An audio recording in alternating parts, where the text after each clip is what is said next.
अस्सलाम वालेकुम। तो बहुत बहुत शुक्रिया कि आपने अपने इतने बिजी स्केड्यूल में से जो इंटरव्यू के लिए टाइम निकाला। तो अपने बारे में सबसे पहले कुछ बताएं, मतलब who is mister Musharraf Hussain Siddiqui. वालेकुम अस्सलाम। सबसे पहले तो मैं आपको यहाँ पे वेलकम करता हूँ। Thank you very much. लेकिन मैंने मास्टर किया है मैथमेटिक्स में, ठीक है, 94 में। उसके बाद फिर मैंने लाइफ इंश्योरेंस ज्वाइन किया, स्टेट लाइफ इंश्योरेंस। उसमें मुझे इतना खास मज़ा नहीं आया, तो सेल्स मार्केटिंग में मेरी वजह से, तो सेल्स मार्केटिंग में फिर मैंने जनरल इंश्योरेंस जो है वो ज्वाइन किया। तो जनरल इंश्योरेंस में इंश्योरेंस में वैसे इतने कम मौके इतने नहीं हैं, इतने ज़्यादा उस वक्त जब मैंने ज्वाइन किया था जनरल इंश्योरेंस ईयर 2000 में, ठीक है। तो इतने कोई एज अ कैरियर नहीं था, जैसे आप लोग अभी कैरियर बनाते हैं, इस तरह उस ज़माने में तो कैरियर नहीं था जनरल इंश्योरेंस में, ठीक है। अब तो आप ये देखें कि मास्टर जो है इंश्योरेंस जो है इंश्योरेंस भी करवा रहे हैं, मास्टर्स में भी करवा रहे हैं, और दूसरी जगह पे मुख्तलिफ कोर्सेज हो रहे हैं यूनिवर्सिटीज़ वगैरह में, दूसरी जगह उस ज़माने में ये नहीं होता था। सिर्फ जो इंश्योरेंस कंपनीज वगैरह वो अपने प्रोफेशनल कोर्सेज जो है वो करते थे। तो मैंने ईयर 2000 में जो आदमजी इंश्योरेंस ज्वाइन किया था। उसके बाद 2005 में फिर मैंने ई एफ यू इंश्योरेंस जो है E F you general insurance जो है ज्वाइन की। तो मेरी फील्ड जो है वो जनरल इंश्योरेंस है, ठीक है। इंश्योरेंस में बेसिकली दो अब तो तीन टाइप की इंश्योरेंस हो गई हैं, तीन क्लास ऑफ इंश्योरेंस है। एक जनरल इंश्योरेंस है, लाइफ इंश्योरेंस है, और हेल्थ इंश्योरेंस है, ठीक। बाज़ कंपनियां जो हैं वो जनरल इंश्योरेंस और हेल्थ इंश्योरेंस एक साथ कर रही हैं, ठीक। जबकि हमारी कंपनी ने हेल्थ इंश्योरेंस को बिल्कुल एक अदर सेपरेट कंपनी बना, ठीक। तो हम लोग सिर्फ जनरल इंश्योरेंस कंपनी जो है वो उसमें डील करते हैं। अच्छा, इसमें जो इंश्योरेंस कंपनीज वगैरह हैं, इसमें ये अपने प्रोफेशनल कोर्स वगैरह जो है वो इंडक्ट करती हैं, और अपने जो भी सेल्स मार्केटिंग और अंडर राइटिंग बोथ, ठीक है, दोनों को जो है वो अपने इंश्योरेंस में जो भी ट्रेनिंग वगैरह जो भी है वो दे रही है। अच्छा, अब ये कि जनरल इंश्योरेंस ये एस सी सी पी ने जो है इसमें काफ़ी इन्वॉल्व हो गई। अब वो उनकी ये डिमांड है कि तमाम मार्केटिंग स्टाफ जो है वो भी हर 2 साल के बाद रिफ्रेश कोर्स करें, जो इंट्रोडक्शन के तौर पे कराई जाती है, इंट्रोडक्टरी तौर पे कराई जाती है, लेकिन ये है कि तमाम सेल्स एंड मार्केटिंग को हर 2 साल के बाद वो रिफ्रेश कोर्स जो है करना दोबारा जो है वो लाजमी है।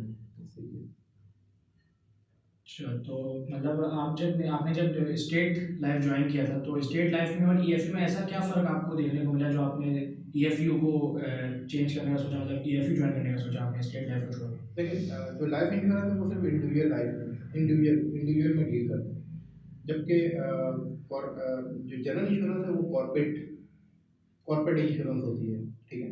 जैसे फैक्ट्रीज वगैरह है, तमाम मिल्स वगैरह हैं, जिसमें इंपोर्ट है, एक्सपोर्ट है, एविएशन है, ठीक है, तमाम जितनी भी मतलब कि वैराइटीज़ वैराइटीज़ है, ठीक है।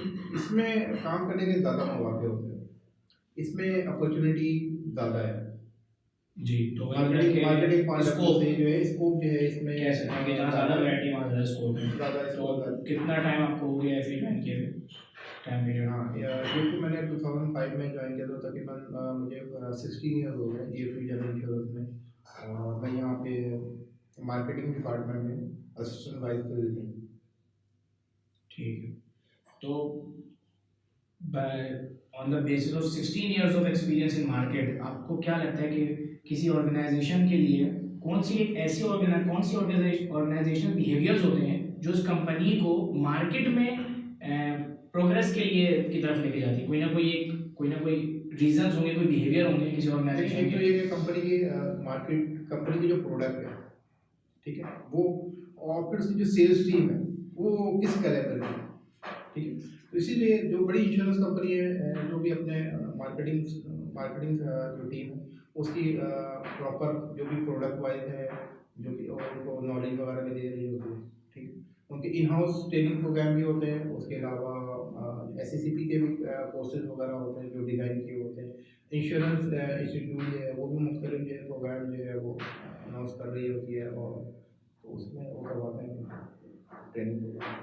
तो जब आपने ये फी ज्वाइन किया यानी 16 साल पहले, तो 16 साल के पीरियड में आपने ज्वाइनिंग करने के बाद may be your own department आपने क्या ड्रास्टिक चेंज देखे जो आपकी ज्वाइनिंग से पहले नहीं थे? देखिए इंश्योरेंस में ये बड़ा एक चीज़ है कि अगर आप किसी इंडस्ट्रीज़ वगैरह में जाते हैं, किसी इंडस्ट्री में जाते हैं, तो किसी एक अगर ऑटोमोबाइल है तो ऑटोमोबाइल के मुताबिक ही आपको मालूम है। हम तमाम इंडस्ट्री को डील कर रहे होते हैं, ठीक है। ऑटोमोबाइल को भी डील कर रहे थे, एविएशन को भी डील कर रहे होते हैं, इंपोर्ट एक्सपोर्ट को भी डील कर रहे होते हैं, ठीक है। जो आपकी इलेक्ट्रिसिटी वगैरह जो है, पावर सेक्टर है, उनको डील कर रहे हैं। अभी जो सीपैक का है, ठीक है। तो इस तरीके से जिस तरह इकोनॉमिकल जो भी चेंजेस वगैरह आ रहे होते हैं, तो इंश्योरेंस इंडस्ट्री पे इस पे असर पड़ता है। अगर इंश्योरेंस इंडस्ट्री जो है वो जो इंडस्ट्री जो है जिस तरह ग्रो करेगी, ठीक है, जैसा इकोनॉमिकल ग्रोथ होगी तो इंश्योरेंस इंडस्ट्री भी उसी से ग्रो कर रही होगी, क्योंकि बेसिकली जो इंश्योरेंस है हमारे यहाँ जो ज़्यादातर कॉर्पोरेट में चल रहा है, इंडिविजुअल पे नहीं चल रहा है। हालांकि दोनों सेक्टर में चल रहा होता है, एक इंडिविजुअल पे भी डिपेंड कर रहा होता है और यहाँ पे कॉर्पोरेट सेक्टर में भी कर रहा होता है। लेकिन अनफॉर्चुनेटली जो है हमारे यहाँ जो है इंडिविजुअल इतना ज़्यादा वो नहीं है, ज़्यादातर कॉर्पोरेट सेक्टर में ही काम हो रहा है। इंडिविजुअल सेक्टर पे जो साइड पे बहुत ही कम काम है, तो ज़्यादातर जो है जिस तरीके से आपकी इकोनॉमिकल चल रही है उस इकोनॉमी पे डिपेंड करता है। तो मतलब आपकी ज्वाइन करने के बाद आपने ये देखा कि इकोनॉमिक ग्रोथ बहुत ज़्यादा देखने को मिली है। जी जी बेशक, कभी तो अप एंड डाउन तो आते रहते हैं, जैसे डॉलर एक्सचेंज रेट वगैरह तो अगर जैसे हमें मालूम है कि नथिंग इज़ परफेक्ट, 100% परफेक्ट, हाँ। Everything needs upgrade. तो क्या इम्प्रूवमेंट ऐसा है जो ईएफयू लाइफ इंश्योरेंस, जनरल इंश्योरेंस को भी इस टाइम 2021 में भी उस इम्प्रूवमेंट की ज़रूरत है? देखिए इम्प्रूवमेंट तो बिल्कुल वही है कि जो आपकी जो एम्प्लॉई हैं उनकी प्रॉपर ट्रेनिंग होनी चाहिए, उनकी जिस तरीके से वो लोग ले रहे हैं, ठीक है। लेकिन ये डिपेंड करता है इकोनॉमी पे डिपेंड करता है। अच्छा, ये फिर जनरल इंश्योरेंस जो है वो नंबर 1 कंपनी है, ठीक है। तकरीबन जो है लास्ट ईयर जो है 2020 में तकरीबन 22 अरब रुपए का बिजनेस किया था, ठीक है, जो कि पूरे इंश्योरेंस इंडस्ट्री का तकरीबन जो है 40%, मोर देन 40% बनता है, ठीक है। अब इसमें हमारे यहाँ इंश्योरेंस इंडस्ट्री में तकरीबन जो है 50 कंपनी जो है इनलिस्ट है, ठीक है। लेकिन आपने तकरीबन जो 3-4 कंपनियों के ही नाम सुने होंगे। आदम जी इंश्योरेंस हो गया, स्टेट लाइफ हो गया, ईएफयू हो गया। ये भी हो गई, ठीक है। जुबली जनरल इंश्योरेंस है, और इसके बाद अभी जब ये पिछले 10-15 साल में जब 3-4 इंश्योरेंस कंपनी और आई हैं, जो कि बैंकिंग सेक्टर की वजह से है। जैसे कि मैंने पहले कहा था कि किस तरह इकोनॉमिक ग्रोथ बढ़ रही होती है, ठीक है, तो इस तरीके से इंश्योरेंस इंडस्ट्री भी ग्रोथ करेगी। जैसे यूबीएल बैंक है, उनकी अपने उन्होंने इंट्रोड्यूस किया था यूबीएल इंश्योर, ठीक है। अस्करी इंश्योरेंस जो है, अस्करी बैंक है, ठीक है। अच्छा, जो जुबली जनरल इंश्योरेंस है, अब चूँकि आदम जी को उसने ख़रीद लिया है, ठीक है, तो वो उसमें मर्ज हो गई। तो आप ये तो देखो मतलब आप जैसा बता रहे थे कि जुबली ने जो है वो आदम जी को जो है वो एक्वायर कर लिया है, तो उसके बाद ऑलरेडी कम हो गई है कंपनीज। यानी कम नहीं हुई, बल्कि मैं ये कह रहा था कि हर इंश्योरेंस कंपनी के साथ हर इंश्योरेंस कंपनी के साथ एक बैंक है, या बैंक ने जो है उसको फाइनेंस किया हुआ है, ठीक है। जैसे हबीब ग्रुप है, हबीब ग्रुप का एक इंश्योरेंस कंपनी है, ठीक है। पहले एक सऊदी पाक एक बैंक था, ठीक है, उसने एक इंश्योरेंस कंपनी है। बैंक अल्फा है, उनकी अपनी इंश्योरेंस कंपनी है, ठीक है। तो ज़्यादातर इंश्योरेंस कंपनी अब आपको इस तरह कुछ मिलेगी जो नई इंश्योरेंस कंपनी है, जिसमें इंश्योरेंस सेक्टर में काफ़ी लोग इंडक्ट हुए हैं, काफ़ी प्रोफेशनल लोग इंडक्ट हुए हैं, ठीक। तो ये काफ़ी जो बैंकिंग सेक्टर ने इसमें फाइनेंस किया है इसमें, और इंश्योरेंस इंडस्ट्री में इस तरह एक आप ये समझे कि एक बूम आया है जो कि पहले नहीं था। जैसे ये तो हमें ऑर्गेनाइजेशन और कंपनी जैसे हैं कि इनके अंदर पोस्ट होती है, सीईओ हो गया, सीएफओ हो गया, एमडी हो गया, जीएम हो गया। इसके अलावा भी एक किस्म की इंडस्ट्री है, ऑर्गेनाइजेशन जो एग्जिस्ट करती है, अनफॉर्चुनेटली एग्जिस्ट करती है, और थर्ड वर्ल्ड कंट्रीज में बहुत ज़्यादा उसका स्कोप है। सेठिया कंपनी कल्चर जो होता है, यानी सेठ का जो ऑर्गेनाइजेशन सिस्टम है, तो क्या आप इसको रिकॉग्नाइज करते हैं कि ये होना चाहिए? देखिए हमारे यहाँ तो है, क्योंकि हम डील करते हैं, हम सेल्स एंड मार्केटिंग में हैं, ठीक है, तो हमें उन्हीं के पास जाना पड़ता है, उन्हीं को सवालात और जवाब करने पड़ते हैं, ठीक है। तो जिस तरह हमें एक कंपनी, एक प्राइवेट लिमिटेड कंपनी में जैसा एक सिस्टमेटिक काम हो रहा होता है, ठीक है, तो वहाँ पे एक सिस्टमेटिक काम नहीं हो रहा होता, ठीक है। जैसे मैंने आपको पहले भी बताया था कि हम तकरीबन तमाम इंडस्ट्री के मुतालिक हमें मालूमात रखनी पड़ती है, ठीक है। अगर आप एक ऑटोमोबाइल सेक्टर में एक दूसरे एनर्जी सेक्टर में, तो आपको सिर्फ उसकी मालूमात आप रखते हैं, ठीक है, दूसरे इंडस्ट्री के बारे में मालूमात नहीं रखते। जी। लेकिन हमें, चूँकि हम तमाम सेक्टर में काम कर रहे होते हैं, ठीक है, फार्मास्यूटिकल सेक्टर में भी काम कर रहे होते हैं, तो हमें उनकी मालूमात होती है कि वो जो कंपनीज़ हैं उनका क्या स्ट्रक्चर है, किस तरीके से वो काम कर रहे होते हैं। जब हमें उन इंडस्ट्री के बारे में मालूमात होती है, जब भी हम उनको एक अच्छा प्रपोज़ल दे रहे होते हैं, अच्छी एडवाइस दे रहे होते हैं, और हमें ये पता होता है किस वक़्त उनको किस चीज़ की ज़रूरत होती है। लेकिन ये जो सेडिज़्म है, वहाँ पे कोई रूल एंड रेगुलेशन नहीं है, ठीक है?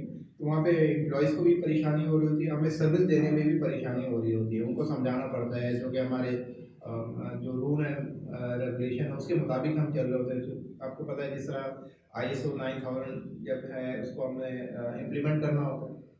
SSCP की भी रिक्वायरमेंट है कि हमें उसे इम्प्लीमेंट करना पड़ता है, ठीक है, उनकी तमाम रिक्वायरमेंट है, तो वो हमें फुलफ़िल करनी पड़ती है। लेकिन उनका ये क्या, आपका ये होता है कि ये कर दें, किसी तरीके से भी कर दें, ठीक। जो हमारे इंश्योरेंस को किसी तरीके से आप कर दें, जो उनको दूसरी इंश्योरेंस कंपनी से अगर कहीं से ऑफ़र आ रही होती है, ठीक है, तो कहते हैं नहीं आप भी कर दें। लेकिन क्योंकि हम जो बड़ी कंपनीज़ हैं, ठीक है, तमाम रूल एंड रेगुलेशन को इम्प्लीमेंट करती हैं, SSCPs के रूल को फॉलो करती हैं, ठीक है, तो वो हम नहीं कर पाते, तो वही हम उनको समझाते हैं, उनको सारी चीज़ें करते हैं। अच्छा, तो मतलब जब आपने EFU ज्वाइन किया तो ऑब्वियस सी बात है, आप अभी अभी असिस्टेंट वाइस प्रेसिडेंट हैं डेवलपमेंट सेक्टर के डिपार्टमेंट के, बट जब ज्वाइन किया था तो मतलब किस qualification मैंने में? एज अ मैनेजर ज्वाइन किया था, आदम जी से रिज़ाइन करके EFU मैंने ज्वाइन किया था एज अ मैनेजर, ठीक है, तो उसके बाद फिर प्रमोशन वगैरह करके तो आपको असिस्टेंट वाइस प्रेसिडेंट बनने में कितना टाइम हो गया? मुझे तकरीबन 3-4 साल हो गए। अच्छा, तो ये तो इंडिविजुअल तक था कि एक इंडिविजुअल कंपनी के लिए इंडिविजुअल क्या काम होता है? हाँ, अगर ये कोई सेडिज्म का कंपनी होती, तो जो एम्प्लॉय को जो वो दे रहे होते हैं, बेनिफिट्स दे रहे होते हैं, ठीक है, तो सेल कंपनी में तो ये होता है कि उनको बार बार जाकर रिक्वेस्ट करनी पड़ती है। हालांकि जब आपकी जो भी मराद हैं, जो फैसिलिटीज़ हैं, ठीक है, तो प्राइवेट इंश्योरेंस कंपनी में जहाँ पे सिटीजन नहीं है, वहाँ पे सारी चीज़ें आपको ऑटोमेटिकली मिल रही होती हैं। तमाम यूटिलिटीज बिल देती हैं अल्हम्दुलिल्लाह, अल्लाह का शुक्र है कि तमाम जो इंश्योरेंस कंपनी है, जो भी डेजिग्नेशन वाइज है, यूटिलिटीज देती हैं, गाड़ी देती हैं, पेट्रोल देती हैं, मोबाइल्स फ़ोन्स जो हैं उसके बिल कर रही होती हैं। तो जैसे कि अभी आपने बताया कि ऐसे इम्प्रूवमेंट्स चाहिए होती है कंपनी को, तो अगर आप अपने डिपार्टमेंट के, अगर हम मार्केटिंग डिपार्टमेंट की बात करें, अगर आप वहाँ पर हेड होते हैं, तो आप उस डिपार्टमेंट में क्या इम्प्रूवमेंट खुद करने की कोशिश करते हैं जो आप देख रहे हैं कि अरे कंपनी लैग कर रही है? देखिए, इसमें जैसे कि मैं सेल्स एंड मार्केटिंग में हूँ, अगर सेल्स एंड मार्केटिंग का अगर मैं हेड होऊंगा, ठीक है, तो मैं तो कोशिश करूँगा जो हमारी टीम है, ठीक है, उसको बूस्ट किया जाए, ठीक है, उनको जो नए नए आइडियाज़ हैं वो फराहम किए जाए, ठीक है, ताकि वो जो आगे मार्केट में जाएंगे, ठीक है, और वहाँ पे लोगों से मुलाकात करेंगे, ठीक है, और फिर उनको जो नई जो है जो फ्रेश कोर्सेज वगैरह करवाएं, ताकि वो फिर मार्केटिंग के मुतालिक, जैसे कि मैंने आपको पहले भी बताया था कि हम तमाम इंडस्ट्रीज़ के मुतालिक काम कर रहे होते हैं, तो हमें सिर्फ एक मालूमात नहीं चाहिए, हमें तमाम इंडस्ट्री के मुतालिक मालूमात चाहिए।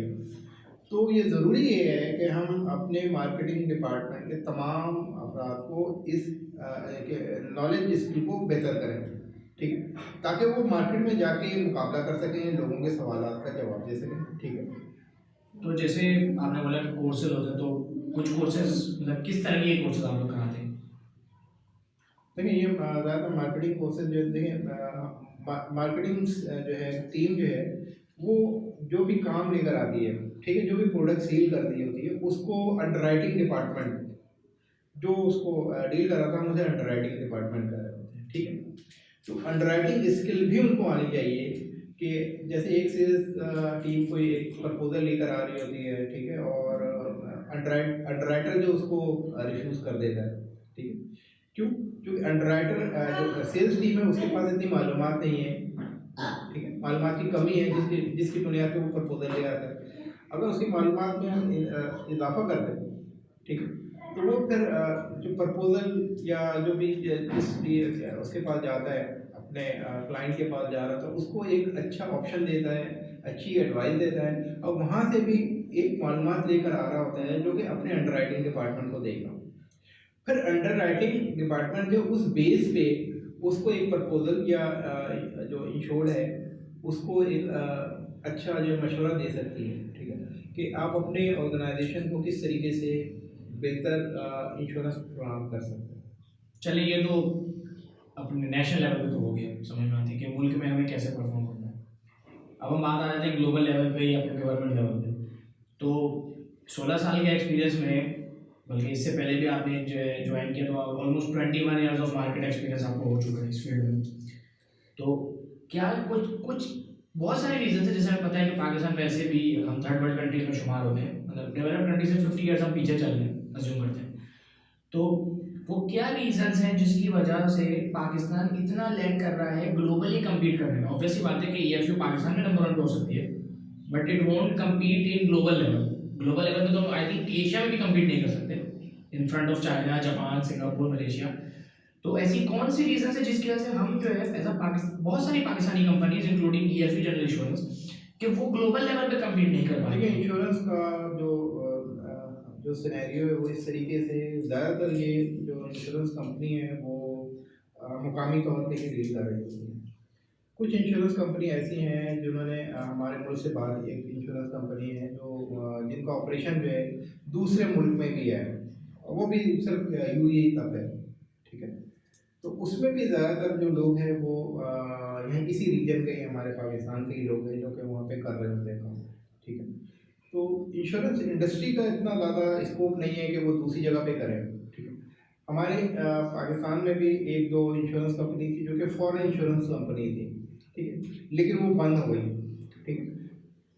हालांकि इंश्योरेंस कंपनी ने बहुत ज़्यादा ग्रो किया उसके बावजूद। तो मैं ये समझता हूँ कि इंश्योरेंस कंपनी का जो ऐसा जो सिनेरियो है या जो ऐसा स्ट्रक्चर है, ये अपने मुकामी लोगों पे या उस रीजन में या उस कंट्री में ज़्यादा बेहतर है कि वहाँ पे वो जाके वो जो है बेहतर वो परफॉर्म करें। ये इस तरीके से नहीं जैसे एक इंडस्ट्री है कि वो यहाँ पे काम कर रही है फिर आगे ग्लोबली फैल जाती है, बिल्कुल इस तरीके से। लेकिन इंश्योरेंस इंडस्ट्री जो है उसका ये है कि वो अपने रीजन पे ही ज़्यादा बेहतर तौर पर काम कर सकती है। लेकिन कुछ ऐसी इंश्योरेंस कंपनी है जो कि बाहर भी उन्होंने काम किया, लेकिन उनकी परफॉर्मेंस जो कि पाकिस्तानी कंपनी थी और जो फॉरेन इंश्योरेंस कंपनी भी जो यहाँ पर एग्जिस्ट कर रही थी, अब बिल्कुल ख़त्म हो गई। हालांकि हमारे इस रीजन में इंश्योरेंस कंपनी ने ग्रो किया है इस बात पे। हाँ हाँ जी जी जी बिल्कुल ठीक है। तो इस ग्रो करने के बाद वो इंश्योरेंस कंपनी जो है यहाँ से वाइंड अप कर गई, ठीक है।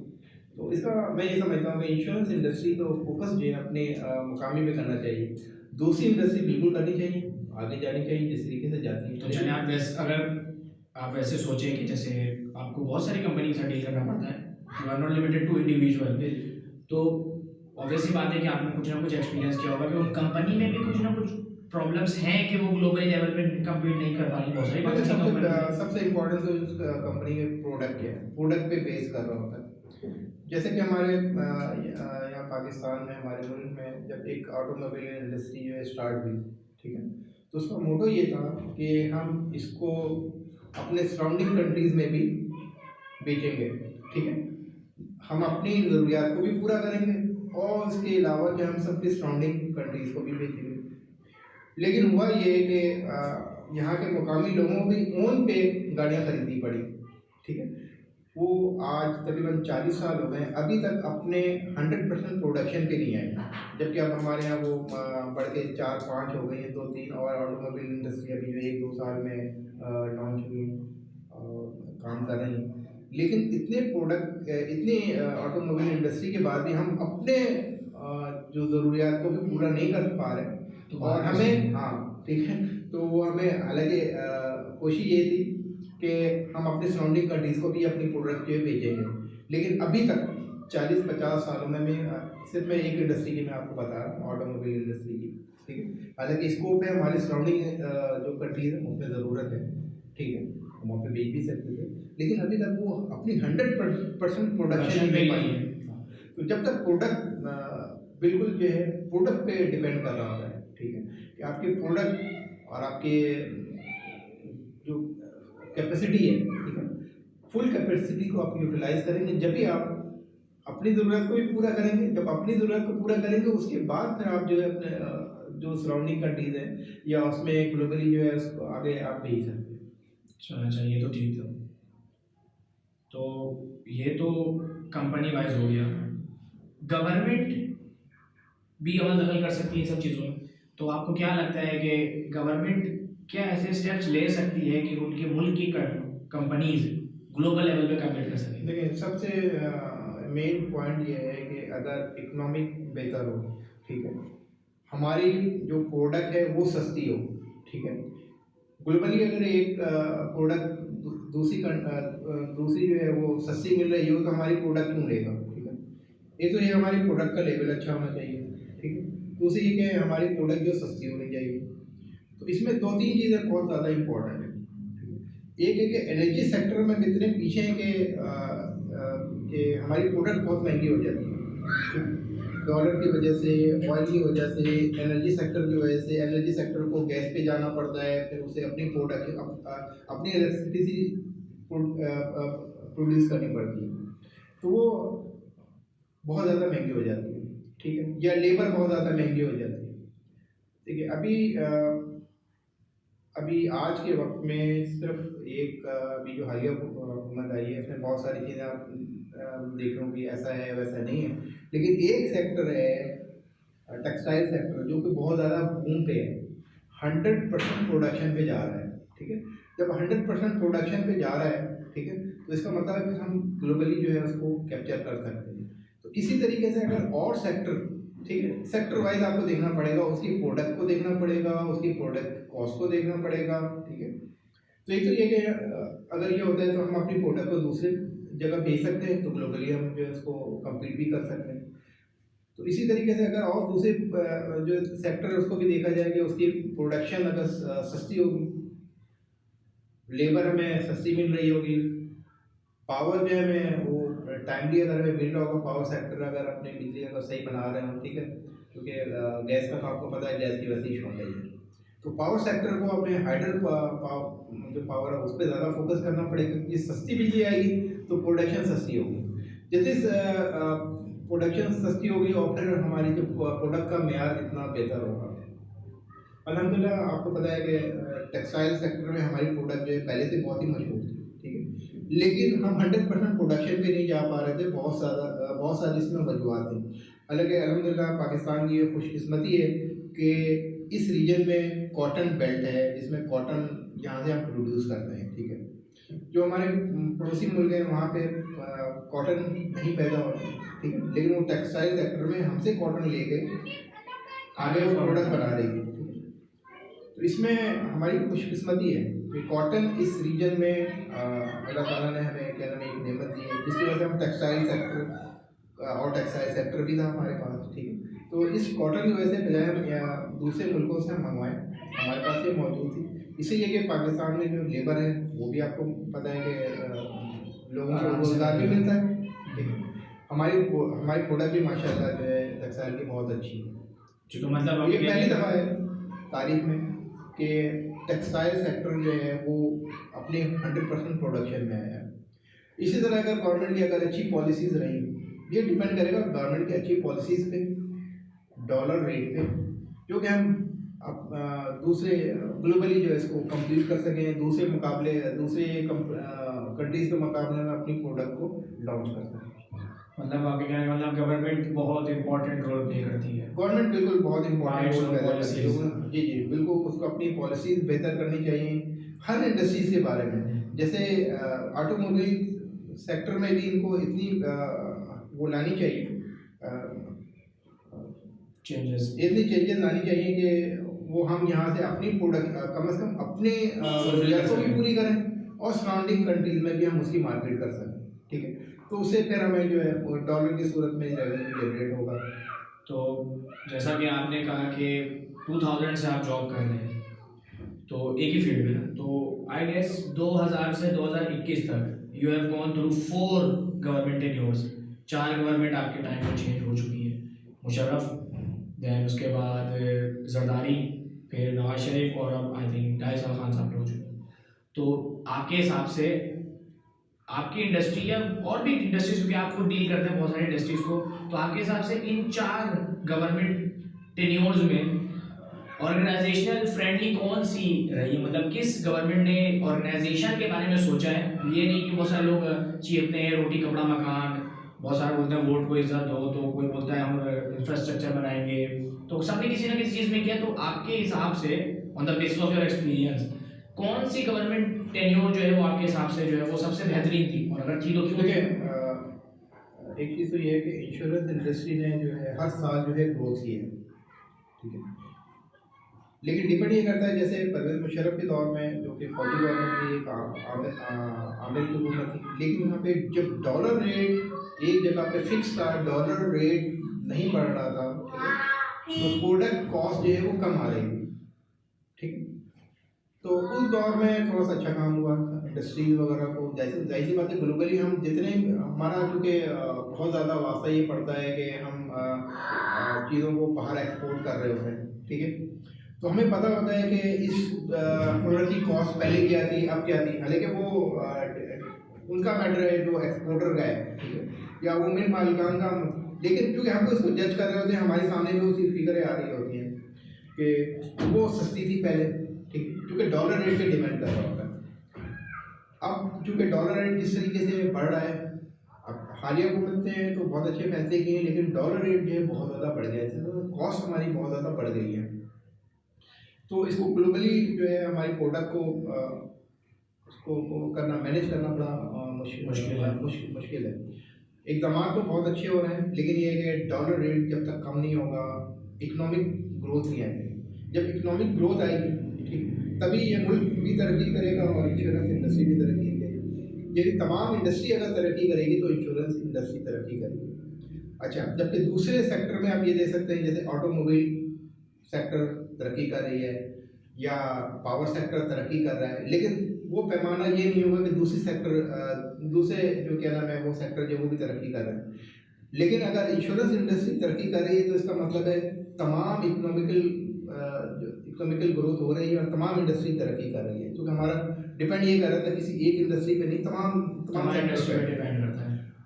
एक्सपोर्ट भी हम करते हैं, एक्सपोर्ट में करते हैं, ठीक है, इंपोर्ट भी कर रहे होते हैं, तमाम इंडस्ट्रीज को भी डील कर रहे होते हैं, ऑयल इंडस्ट्रीज को हम कर रहे होते हैं, कॉटन जिनिंग फैक्ट्रीज को हम देख रहे होते हैं, टेक्सटाइल मिल्स को हम लोग डील कर रहे होते हैं, पावर सेक्टर को हम डील कर रहे होते हैं, एविएशन को हम डील कर रहे होते हैं, ठीक है।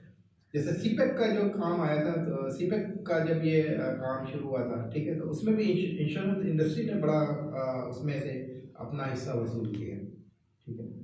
तो इस तरीके से अगर इकोनॉमिकल ग्रोथ होगी तो इंश्योरेंस इंडस्ट्री भी तरक्की करेगी, जिस तरह दूसरी इंडस्ट्री तरक्की करेगी उस तरह इंश्योरेंस इंडस्ट्री भी आप होगी। मतलब आपके हिसाब से जो है वो इन 4 टेन्योर में अभी तक जो ऑर्गेनाइजेशनल फ्रेंडली गया है वो मुशर्रफ का दौर गया, क्योंकि on the basis of that dollar inflation rate जो कम था इन्फ्लेशन रेट पे डिपेंड कर रहा था। जी जी। अच्छा, तो अच्छा मैं इन सबको अगर सम अप करूं और अगर कंक्लूड करूं कि great responsibilities come with great power, बिल्कुल। तो कहना गलत नहीं होगा कि आपकी जो ऑर्गेनाइजेशन है और आपकी जो खुद डेजिग्नेशन है वो जो है बहुत ज़्यादा रिस्पॉन्सिबल है, तभी उसको बहुत ज़्यादा पावर मिली, तो ये कहना गलत नहीं हो। मतलब you have to deal with every kind of industries. या हमें मसला ये है कि हमें सिर्फ ये अपने इंश्योरेंस के मुतालिक मालूमात नहीं रखनी, हमें जो है तमाम इंडस्ट्रीज के बारे में जिसको हम डील कर रहे हैं इंटरलिंक्ड है, ठीक है, हाँ, थोड़ी मालूमात रखते हैं, 100% नहीं, लेकिन जब भी हम उनको एक प्रपोजल बना के देते हैं या हम ये देखते हैं कि हम ये काम करना चाहिए या नहीं करना चाहिए, ठीक है। एक इंडस्ट्री में बहुत ज़्यादा आपको पता होगा कि मुख्तलिफ जगह पे मुख्तलिफ खतरात होते हैं, बहुत ज़्यादा हैज़र्ड्स होते हैं, ठीक है। उसके लिए क्या प्रिकॉशन, अगर हजरात हैज़र्ड्स है भी, ठीक है, तो उसके लिए क्या प्रिकॉशंस क्या की गई, तो फिर हम उस रिस्क को फिर इंश्योर करते हैं, ठीक है। अच्छा, फिर हमें ये डिपेंड ये कर रहे होते हैं कि जब हम किसी बड़े रिस्क को इंश्योर कर रहे होते हैं, ठीक है, तो इंश्योरेंस कंपनी की स्ट्रेंथ जो है वो डिपेंड ये कर रही होती है कि उसकी री इंश्योरेंस कितनी बेहतर है, ठीक है। अच्छा, शायद आपको मैं ये भी बताता चलूँ कि मुख्तलिफ बैंक्स जो भी लोन वगैरह दे रही होती हैं, ठीक है, आपको पता है कि तमाम इंडस्ट्री जो है बैंक से लिंक होती हैं, तो बैंकिंग सेक्टर ने भी तमाम जो इंश्योरेंस इंडस्ट्री है उसकी एक लिमिट रखी हुई है, ठीक है, कि ये इंश्योरेंस इंडस्ट्री की हम इतने तक की जो है इंश्योरेंस जो है एक्सेप्ट करेंगे, ठीक है।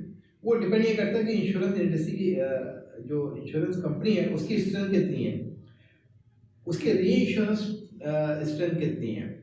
अगर मैं 100 मिलियन का कोई रिस्क ले रहा होता हूँ, ठीक है, तो वो डिपेंड ये करता है कि पीछे मेरे बैक पे जो री इंश्योरेंस कंपनी है वो उसको एक्सेप्ट कर रही होती है। छोटी इंश्योरेंस कंपनी वो नहीं ले, वो रिस्क को नहीं उठा सकती क्योंकि उसको पीछे से बैकअप नहीं है, ठीक है। बैकअप जो है वो री इंश्योरेंस कंपनी जो है वो दे रही होती है। तो इसमें यह है कि आपकी इंश्योरेंस कंपनी का पेड अप कैपिटल कितना है, उसका प्रीवियस क्या क्लेम रिकॉर्ड कितना है, ठीक है, क्या क्लेम एक्सपीरियंस कितना है, ठीक है। फिर उसकी क्या नाम है आपकी जो अंडरराइटिंग प्रोसीजर है वो कितनी बेहतर है, उसकी क्या रेटिंग है, आईएसओ में उसकी क्या रेटिंग है, वो फिर डिपेंड करता है। तो वो फिर इंश्योरेंस इंडस्ट्री भी आपको, जो री इंश्योरेंस कंपनी जो है वो भी आपको फिर जो रिस्क है, ठीक वो भी है, accept बड़ा कर रिस्क रही ले रहे है, होते हैं, ठीक है, उस पे। तो बाद ऐसे रिस्क हैं जिसमें आपको 8-10 कंपनियां ऐसी होती है जो बहुत बड़े रिस्क होते हैं, वो फिर मिलके उसको इंश्योर कर रही होती है। सिर्फ एक इंश्योरेंस कंपनी की स्ट्रेंथ नहीं होती, तमाम 8-10 इंश्योरेंस कंपनी मिलके उसको उस रिस्क को इंश्योर करती है, ठीक है, ऑन द बिहाफ ऑफ जो पीछे बैकअप है री इंश्योरेंस कंपनी जो है। तो बहुत बहुत शुक्रिया, आपने वक्त निकाला और अपने ऑर्गेनाइजेशन के बारे में इतना इम्पोर्टेंट जो है वो और इम्प्रूवमेंट और बाकी चीज़ें जो है वो हमारे साथ शेयर की। बहुत बहुत शुक्रिया, वेल थैंक यू।